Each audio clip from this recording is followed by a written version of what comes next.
نحمده ونصلي على رسوله الكريم أما بعد فأعوذ بالله من الشيطان الرجيم بسم الله الرحمن الرحيم والذين هم عن اللغو معرضون وقال النبي صلى الله تبارك وتعالى عليه وسلم من كان يؤمن بالله واليوم الآخر فليقل خيرا أو ليصمت أو كما قال عليه الصلاة والسلام۔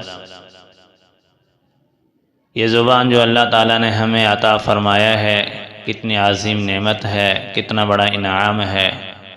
شیخ الاسلام مفتی محمد تقی عثمانی صاحب حفظہ اللہ تعالی فرماتے ہیں کہ حقیقت میں خالق کون و مکان نے ہمیں زبان کی صورت میں بولنے کے لیے ایسی مشین عطا فرما دی ہے جو پیدائش سے لے کر مرتے دم تک انسان کا ساتھ دے رہی ہے اور اپنی ذمہ داری نبھا رہی ہے۔ اب چونکہ اس مشین کو حاصل کرنے کے لیے کوئی محنت، مشقت اور مجاہدہ نہیں کیا، کوئی پیسہ خرچ نہ ہوا، اوقات صرف نہیں ہوئے، اس لیے اس نعمت کی قدردانی معلوم نہیں ہوتی۔ ویسے بھی جو نعمت بیٹھے بٹھائے بے مانگے مل جاتی ہے اس کی قدر و منزلت نہیں ہوتی۔ یہی وجہ ہے زبان پر جو کچھ آئے بول پڑتے ہیں، خواہ وہ بات اچھی ہو یا بری، تسلی ہو یا گالی، نصیحت ہو یا غیبت، قول عبرت ہو یا فضیحت، قول زری ہو یا بہتان، عدل ہو یا ظلم، نرم ہو یا گرم، باعث اجر ہو یا زجر، کلمہ خیر ہو یا شر، یہ زبان چل پڑتی ہے، بول پڑتی ہے۔ یہ اس نعمت کی نا قدردانی ہے، نا شکری ہے، نا فرمانی ہے، نا پاشی ہے، وضع الشیء فی غیر محلہ ہی ہے۔ بلکہ ہونا تو یہ چاہیے تھا کہ زبان پر اچھائی ہو تو برائی نہ ہو، نرمی ہو گرمی نہ ہو، تسلی ہو گالی نہ ہو، نصیحت ہو غیبت نہ ہو، عدل ہو ظلم نہ ہو، قول اجر تو ہو قول زجر نہ ہو، خیر تو ہو شر نہ ہو۔ اس نعمت کی قدر ذرا ان لوگوں سے پوچھئے جو اس نعمت گویائی سے محروم ہیں۔ زبان موجود ہے مگر بول نہیں سکتے۔ آدمی کوئی بات کہنا چاہتا ہے لیکن کہہ نہیں سکتا۔ دل میں جذبات مچر رہے ہوتے ہیں مگر اس کا اظہار نہیں کر سکتا۔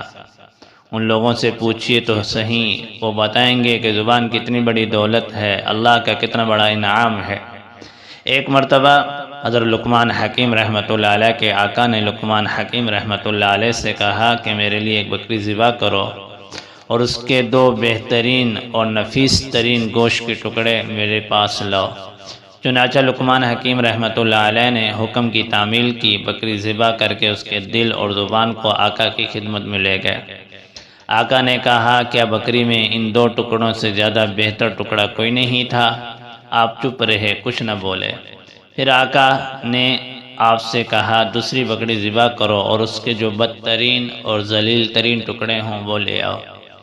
لقمان حکیم رحمۃ اللہ علیہ نے بکری ذبح کی، پھر وہی دل اور زبان پیش کیا۔ آقا نے کہا اس کی کیا وجہ ہے؟ میں نے تم سے بکری کے بہترین ٹکڑے مانگے تو تم دل اور زبان لائے، بدترین مانگے تب بھی تم یہی دونوں لائے۔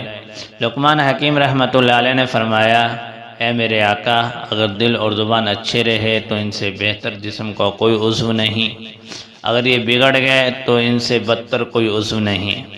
رسول پاک صلی اللہ علیہ وسلم نے فرمایا جہنم میں اکثریت ان لوگوں کی ہوگی جو اپنی زبان کی کرتوتوں کی وجہ سے اوندھے منہ اس میں ڈال دیے جاویں گے۔ ایک حدیث میں فرمایا جس کو یہ بات بھلی لگے، خوش کرے کہ وہ تمام عذاب اور مصائب سے محروم رہے تو اس پر لازم ہے وہ چپ رہے، خاموش رہے۔ ایک مرتبہ حضرت عمر فاروق رضی اللہ تعالیٰ عنہ نے حضرت ابوبکر صدیق رضی اللہ تعالیٰ عنہ کو دیکھا جو اپنی زبان کو ہاتھ سے پکڑ کر کھینچ رہے تھے۔ حضرت عمر فاروق رضی اللہ تعالیٰ عنہ نے کہا اے محبوب پیغمبر صلی اللہ علیہ وسلم کے نائب، اے افضل البشر بعد الانبیاء، آپ یہ کیا کر رہے ہیں؟ حضرت ابوبکر صدیق رضی اللہ تعالیٰ عنہ نے فرمایا اس زبان نے مجھے بڑے ہلاکتوں میں ڈال دیا ہے، اس لیے اس کو قابو کرنا چاہتا ہوں۔ زبان کو کنٹرول میں کرنا ہے، اس کو قابو میں لانا ہے، اس پر اپنی گرفت کو مضبوط کرنی ہے، ورنہ یہ زبان ایسی خطرناک بلا بن جاتی ہے جو انسان کو کہاں سے کہاں پہنچا دیتی ہے۔ کیا سے کیا بنا دیتی ہے۔ یقین کیجئے اگر ہم زبان کو کنٹرول نہیں کریں گے، اس کو قابو میں نہیں رکھیں گے، تو آپ سن لیجئے، میری بات کو دل میں اتار لیجئے کہ زبان ہمیں با ادب سے بے ادب، با اخلاق سے بد اخلاق، اشرف سے اذل، اعلیٰ سے ادنا، امین سے خائن، صادق سے کاذب، تقی سے شقی، مومن سے منافق، جنتی سے جہنمی بنا دے گا۔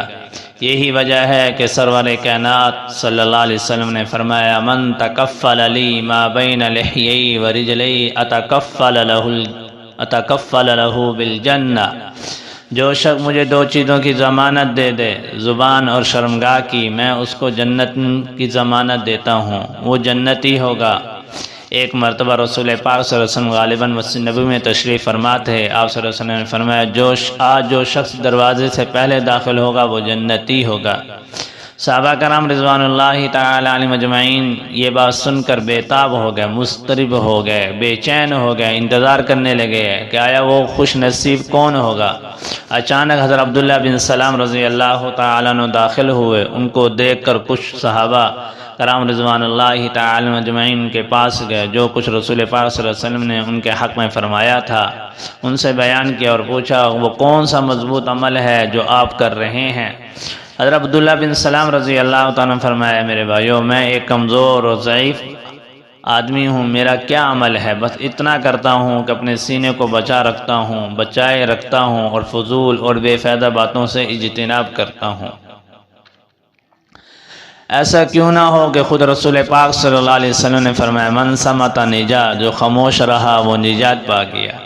اس لیے ہمیں چاہیے کہ ہم اپنی زبان کی حفاظت کریں، اپنی زبان کو کنٹرول میں رکھیں، زبان سے صرف وہی الفاظ نکالیں جو ہمارے لیے دنیا آخرت کے لیے نجات کا ذریعہ بنے۔ ان الفاظ سے اپنی زبان کی حفاظت کریں جس سے ہمیں نقصان ہو، ہماری دنیا بھی بگڑ جائے، آخرت بھی بگڑ جائے۔ تو اللہ تعالیٰ سے دعا ہے، اللہ تعالیٰ ہمیں عمل کی توفیق عطا فرمائے۔